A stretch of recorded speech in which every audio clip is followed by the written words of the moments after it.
Dow Jones, जो कि माना जाता है कि शेयर मार्केट के मुख्य प्रणेता हैं और American share market Dow Jones के नाम पे चलता है, उन्होंने बात कही थी कि share market discounts all information. जो भी मार्केट के अंदर सूचना आती है वो शेयर मार्केट उस पर रिएक्ट करता है। अगर कोई पॉजिटिव सूचना आती है मार्केट ऊपर जाता है, नेगेटिव सूचना आती है मार्केट नीचे जाता है, इसीलिए कभी एक डायरेक्शन में नहीं चलता। और जब उस इंफॉर्मेशन को डिस्काउंट कर लेता है तो मार्केट जिगजैग मूवमेंट में चलता है, ये उन्होंने कहा। मार्केट के अंदर दो तरह की सूचनाएं चलती हैं। पहली सूचना जो अधिकृत होती है, जो सही सूचना होती है, और दूसरी होती है जो मार्केट नॉइसेस होती है। ये जो मार्केट नॉइसेस होती हैं ये स्मॉल इन्वेस्टर को मूर्ख बनाती हैं, उसे भ्रमित करती हैं और वो पैसा लूज करता है। 90% लोग शेयर मार्केट में पैसा लूज करते हैं, केवल 10% बनाते हैं, क्योंकि स्मॉल जो एक वीक हैंड्स होते हैं, स्ट्रॉन्ग हैंड्स होते हैं। वीक हैंड वो होते हैं जिन्हें शेयर मार्केट के बारे में कोई ज्ञान नहीं होता, बेचारे लोगों के कहने पे शेयर मार्केट में पैसा लगाते हैं, उधार लेके लगा देते हैं, और नॉर्मली वो पैसा तब लगाते हैं जब मार्केट पीक के आसपास होता है। और उस समय जो बुद्धिमान, जो स्ट्रॉन्ग हैंड्स हैं शेयर मार्केट में बेच के निकल जाते हैं। और जब मार्केट बहुत ज्यादा नीचे चला जाता है, ये डिप्रेशन में चला जाता है, जो वीक हैंड है, जो कमजोर आदमी है, ये लॉस बुक करता है, और उस समय जो स्ट्रॉन्ग हैंड्स हैं वो शेयर्स खरीदते हैं। ये मार्केट का खेल है। अब प्रश्न ये उठता है कि ये जो मार्केट नॉइसेस क्रिएट हो रही हैं, ये जो बंडर्स मार्केट के अंदर बैठे हुए हैं और सेबी उन पे बड़ी क्लोज निगाह रखता है। अगर देश के नीति संचालकों द्वारा, इनसाइडर ट्रेडिंग का मतलब ये होता है जिसे कंपनी के अफेयर्स के बारे में पता हो, जिसे कॉर्पोरेट अफेयर्स के बारे में पता हो, उसे गवर्नमेंट पॉलिसीज के बारे में पता हो, अगर वो कोई सूचना लीक करता है या पब्लिकली कहता है जिसके लिए वो अधिकृत ही नहीं है, अगर वो सूचना देता है कि शेयर मार्केट को खरीद दो, ये देखिए एक चीज बड़ी ध्यान से देखिएगा, बड़ी सिंपल लैंग्वेज में आपसे निवेदन कर रहा हूं। अगर बड़े निवेशकों को, जो प्रमोटर्स हैं, उनको पैसा बनवाना है, आज मैंने बड़े प्रमोटर्स को, अगर मैं जिम्मेदार पद में बैठा हूं, मैंने कहा कि मैं एक ऐसा स्टेटमेंट देने वाला हूं जिससे मार्केट क्रैश करेगा, आप अपने शेयर्स अपने फ्रेंड रिलेटिव से बिकवा दीजिए। वो भेज देता है, 2 दिन के बाद बाकी वो स्टेटमेंट देता है, मार्केट क्रैश करता है 7%। फिर एक दूसरा आदमी आता है जो कि जिम्मेदार पद में बैठता है, वो एक पॉजिटिव इंफॉर्मेशन देता है और ये आपको आश्वासन देता है कि 4 जून के बाद शेयर मार्केट बहुत तेजी पकड़ेगा।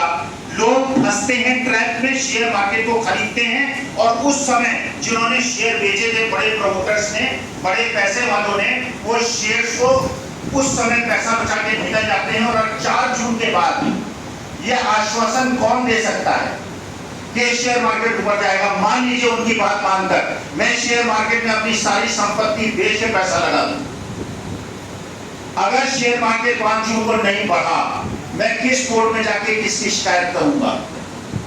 और क्या ये मेरे साथ एक धोखा नहीं होगा? तो हम केवल निवेदन कर रहे हैं उन एजेंसीज का, हम सेबी से निवेदन कर रहे हैं, जांच कीजिए। जिन लोगों ने अच्छा दूसरी बात ये बताइए, जो widely held public limited companies होती हैं वो सरकारी कंपनियां नहीं होती। रिलायंस इंडस्ट्री और अदानी की कंपनियां जो हैं सरकारी कंपनियां नहीं है। ये जरूर है कि उसकी प्रोमोटर्स होल्डिंग में 35-40% मुकेश अंबानी जी का होगा। अडानी जी की कंपनी में तो चलिए यही एक प्रश्न उठा था जो कि रिडर ने उठाया था कि उसमें प्रोमोटर्स का स्टेक 75% से ऊपर है, जो कि सेबी के नियमों के विरुद्ध है।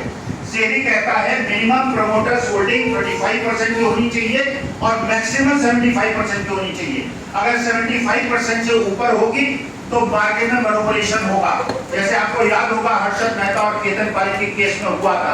स्मॉल कैप कंपनीज में उन्होंने सारे स्टॉक्स को मार्केट में हाई क्रिएट किया था, सारे स्टॉक को बेच दिया था, और जब छोटे लोगों के पास शेयर्स आ गए थे उनके सारे पैसे डूब गए।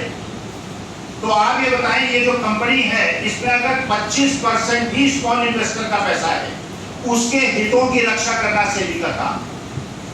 और अगर शरद चंद्र रेड्डी एक स्टेटमेंट देता है पॉलिटिशियन के खिलाफ जिसने 100 करोड़ रुपए मुझसे मांगे, एक एक्यूज पुलिस कमिश्नर अगर अनिल देशमुख के खिलाफ कहता है कि ये 100 करोड़ की उगाही करते थे, वो लोग अनिल देशमुख 13 महीने अगर जेल रहे, और एक प्रदेश का मुख्यमंत्री अगर 3 महीने जेल में रहा, तो अगर देश के सबसे बड़े पद पे बैठा हुआ आदमी एक vitally held public limited company के प्रमोटर्स के खिलाफ ये कह रहा है कि इसके पास बोर्ड्स ऑफ मनी है और ये दूसरे राजनीतिक दल को भेज रहा है, तो ये पैसा किसका है? क्या ये ब्लैक मनी है? क्या ये वो पैसा है जो स्मॉल इन्वेस्टर्स का पैसा था, इसको ब्लैक मनी में कन्वर्ट किया गया और राजनीतिज्ञों का दिया गया? हमें इससे मतलब नहीं कि वो बीजेपी के पास गया या राहुल गांधी के पास गया या कांग्रेस के पास गया। अगर शेयर होल्डर्स का पैसा ब्लैक मनी में कन्वर्ट होकर किसी भी राजनीतिज्ञ के पास गया है, ये शेयर होल्डर्स के साथ धोखा है। ये कंपनी मुकेश अंबानी जी की नहीं है, ये कंपनी एक widely held public limited company है। आप जानते हैं जब भी कोई बोर्ड ऑफ डायरेक्टर्स निर्णय लेता है, उसके पहले एजीएम का निर्णय होता है, उसमें जो मैक्सिमम वोटिंग राइट जिनके पास हैं, क्योंकि स्मॉल इन्वेस्टर्स के पास ऐसी कोई इंफॉर्मेशन नहीं होती कि वो कंपनी के रनिंग के बारे में जाने, उसको वही सूचना जो कंपनी देती है या मार्केट नॉइसेस देती है वो उसको डिस्काउंट करता है, उसके साथ धोखा नहीं होना चाहिए। देश के गरीब जनता के साथ धोखा नहीं होना चाहिए, निवेशक के साथ धोखा नहीं होना चाहिए। इसलिए हम ये निवेदन करेंगे, जो भी एजेंसीज हैं, चाहे वो डिपार्टमेंट ऑफ कंपनी अफेयर्स हो, चाहे वो आरओसी हो, चाहे वो स्टॉक एक्सचेंजेस हो, चाहे वो सेबी हो, कि स्मॉल इन्वेस्टर्स के हितों की रक्षा करना आपका उत्तरदायित्व है। आप जांच क्यों नहीं करा रहे हैं, जबकि देश के सबसे बड़े नेता ने ये कहा है कि ब्लैक मनी ट्रकों में और टेम्पो में जा रहा है। और आज की तारीख में आप सारे लोग यहाँ बैठे हैं, हम लोग सब मिडिल क्लास के लोग हैं। अगर एक बहुत बड़े व्यक्ति के कहने पे आज शेयर खरीदने आप और कल आपका लॉस हो गया, उसकी, क्योंकि डाउ जोन्स ने जैसे कहा, मार्केट केवल एक सूचना के आधार पे नहीं चलता है, क्यूमुलेटिव इफेक्ट्स होते हैं। मार्केट में हजारों जगह से इंफॉर्मेशन आती है, इन्वेस्टर उसको डिस्काउंट करता है। एक चीज आप बताइए, डाटा मेरे पास है लेकिन आपके पास भी होगा, पिछले 1 महीने के अंदर हर दिन एफआईज ने 3-3, 4-4 हजार करोड़ की बिकवाली की है, फॉरेन इंस्टीट्यूशनल इन्वेस्टर्स ने। और अगर ये 3-4 हजार करोड़ की एफआईज की सेलिंग के बावजूद मार्केट नहीं गिरा है, अगर ये 3-4 हजार करोड़ की सेलिंग होती नॉर्मल कंडीशन में और इसे कंपेंसेट न किया जाता, मार्केट का 40% क्रैश कर गया होगा। ये क्रैश इसलिए नहीं किया, हर दिन 3-3, 4-4 हजार करोड़ के पैसे म्यूचुअल फंड उसमें लगा रहा है और इंडियन इंस्टीट्यूशंस लगा रहे हैं। इन इंडियन इंस्टीट्यूशन और म्यूचुअल फंड्स के पास कैसा पैसा किसका है? आपका और मेरा है। हमें जानने का अधिकार है। एक छोटी सी बात आपको संदर्भ देता हूं। एक बहुत बड़ी कंपनी में एक एफपीओ आया था, आप लोग सब जानते होंगे, प्राइमरी मार्केट होता है, सेकेंडरी मार्केट होता है। अगर सेकेंडरी मार्केट में किसी के शेयर 1700 रुपए में अवेलेबल हो और 3200 रुपए में कंपनी उसके लिए ऑफर दे रही हो, 1700 रुपए में शेयर मार्केट, सेकेंडरी मार्केट से जो शेयर खरीदा जा सकता है, उससे 3200 रुपए में कोई अप्लाई करता है, बाद में कैंसिल हो गया एफपीओ, दूसरी बात है। लेकिन इसका मतलब यह है कि स्मॉल इन्वेस्टर्स के हितों की रक्षा करने के लिए जो सबका कर्तव्य है, जो पत्रकारों का भी कर्तव्य है, जो हमारा भी कर्तव्य है, क्योंकि अगर छोटे निवेशक का पैसा डूबेगा तो देश का पैसा डूबेगा। और अगर कॉर्पोरेट गवर्नेंस के लॉज हिंदुस्तान के अंदर, अगर विदेशी संस्थान, क्या विदेशी संस्थानों ने ये समझ लिया है कि हिंदुस्तान के अंदर कॉर्पोरेट गवर्नेंस के जो नियम है वो शिथिल हो रहे हैं, वो कमजोर हो रहे हैं, इसीलिए वो बेच रहे हैं। क्योंकि आगे बताइए, सत्यम के केस में आप लोगों ने देखा हो, सत्यम के केस में जब रामलिंगा राजू ने कहा कि इसके अंदर मैंने फ्रॉड किया है, क्या किया था गवर्नमेंट ऑफ इंडिया ने? गवर्नमेंट ऑफ इंडिया के पास 2 विकल्प थे।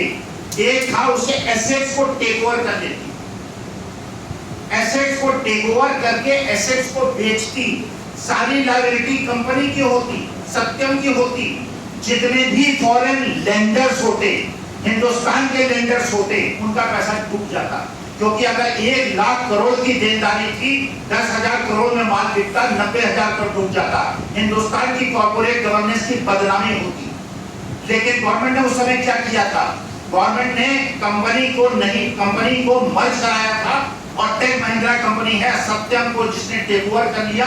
आज के तारीख में सत्यम टेक महिंद्रा अच्छी चल रही है, उनके शेयर होल्डर्स को भी कोई नुकसान नहीं हो रहा, उसके लेंडर्स को भी कोई नुकसान नहीं हो रहा, एम्प्लॉइज को भी कोई नुकसान नहीं हो रहा, क्योंकि हिंदुस्तान की प्रतिष्ठा और विदेशी संस्थानों का लगा हुआ पैसा और लेंडर्स का लगा हुआ पैसा अगर डूबेगा तो केवल इन दो कंपनीज का पैसा नहीं डूबेगा, हिंदुस्तान की प्रतिष्ठा भी डूबेगी और हमारे आगे की कंपनी जो कंपनीज कॉर्पोरेट गवर्नेंस लॉज का पालन करती हैं उनको भी फल भुगतना पड़ेगा, हम स्मॉल इन्वेस्टर्स को भी फल भुगतना पड़ेगा।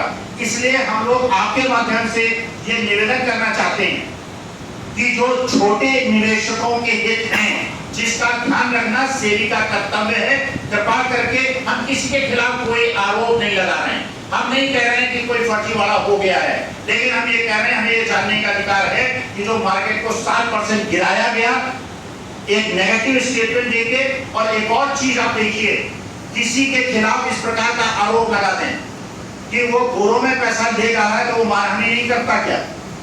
उसने मानहानि का केस क्यों नहीं किया? अगर उसने मानहानि का केस,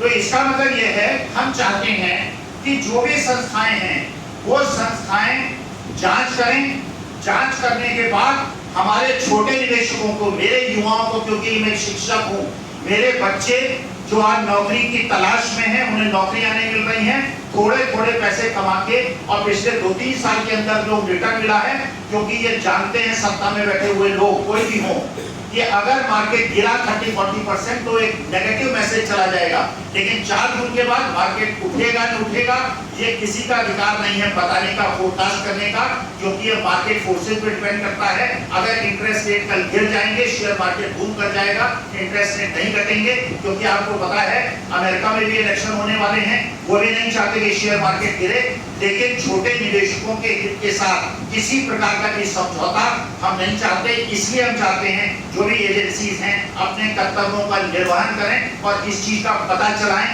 कि क्या ये इंटेंशनल एक नॉइज मेकिंग थी या अनइंटेंशनल थी, ये पता चलने का अधिकार आप पत्रकार बंधुओं को भी है और देश को भी। धन्यवाद।